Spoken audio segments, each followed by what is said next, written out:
I do philosophical counseling with children, with individuals, with couples, with teams, and in corporate life.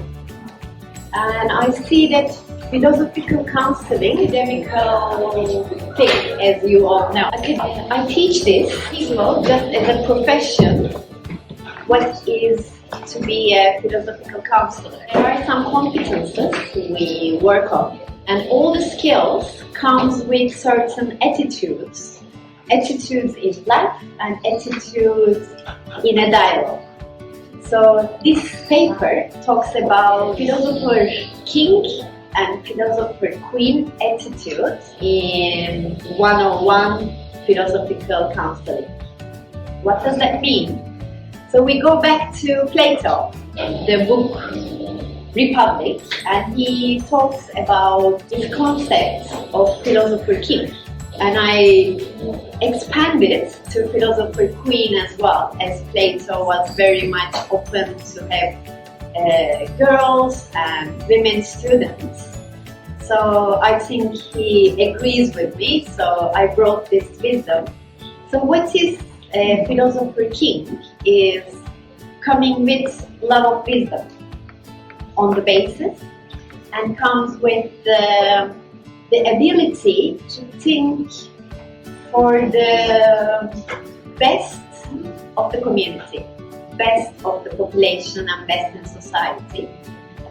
So when we take this concept to philosophical counseling, it is really not about building power. Totally not about hierarchy and I'm the philosopher and I'm the king and I'm the queen. Opposite. It is about embracing the wisdom. It's about introspection and the commitment to the truth, the pursuit of the truth. For Plato, the ideal ruler, the ideal leader, needs to have the love of wisdom. Any disagreements? Love of wisdom, we all are here for that. So I take this concept, and with me some other colleagues over the years took this attitude toward life.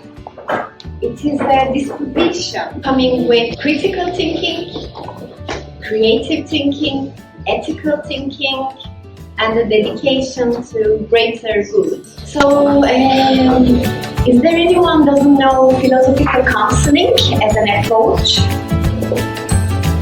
Okay, so I will tell it quickly. It's an evolving discipline on philosophical principles and philosophical competencies and methodologies, and we apply this to existential questions and everyday challenges. So basically, it's a counseling approach where our interlocutors seek clarity, seek wisdom, seek self-discovery, sometimes it's new term, self-development, but basically they have one problem or one question, they are looking for a solution or an answer. As a philosophical counselor, we really encourage people to find their own answers. We don't present any answers, we just facilitate them to find their own answers. And while doing that, we explore their values, motives, and beliefs, and some unhealthy way of thinking, some illogical way of thinking. It is a space for dialogue. It's a Socratic dialogue, it's a Platonic dialogue, it's a Kantian dialogue, it's a Spinozian dialogue, it is a Confucius dialogue, it is a philosophical dialogue. Yes, our guru Socrates is, of course, there. We are going back to his methods, the way he introspects with people, the way he thinks about life and question people.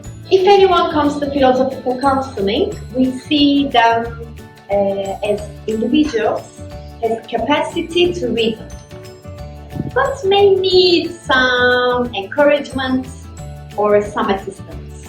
It means that a philosophical counselor with an attitude of Philosopher King and Queen leads the interlocutors to have more meaningful life or meaningful philosophical exploration and love of wisdom.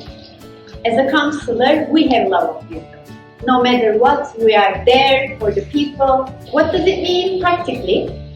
It means embodying one's philosophy side and one's king or queen side. And when they come together, it is asking the right questions, profound questions, deepening the ideas, concepts, challenging one's assumptions of life or theories that doesn't serve one. And it's a state of mind. It's a state of mind comes with certain skills. If you remember something from this session, if you have a dialogue with someone and if you want to play the role of philosophical counselor, first ground yourself to love of wisdom. No matter what, willingness to ask the right question and willingness to really inquiry of one's personal truth. Critical thinking is on the basis. You need to be philosophers, so you need to be critical.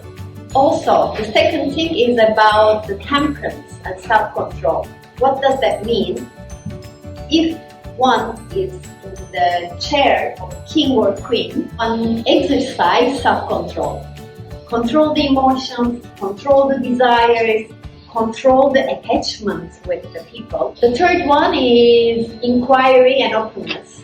No matter what the other people think, maybe they think completely opposite of your ideals, still it is genuinely open without any judgments of the other people. So it comes also with the philosopher attitude. As we all know, moral integrity is also highly important.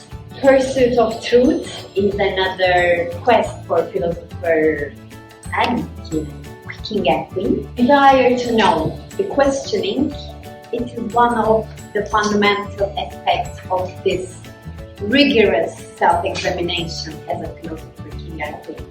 We use a lot of methods, but on the basis we question with the desire to know, with genuine curiosity. Some of our colleagues also believe that to be a good philosopher counselor, one needs to have some sort of empathy. So understanding with compassion. I tell you 7 qualities of philosopher king and queen. It comes with some challenges. You cannot always play the role of philosopher or king and queen. It might be tiring, but worthwhile doing it. And not only philosophical counseling aspects, let's broaden in and let's think one question from today. How can I be philosopher king or queen in my everyday life? So this is a summary of my article. If you have any questions, any comments, I would like to talk to you now or later. Later. Okay. Yeah. I'm into it. Or over Italian coffee or Italian wine. I'm always open for a question or a dialogue. Thank you very much.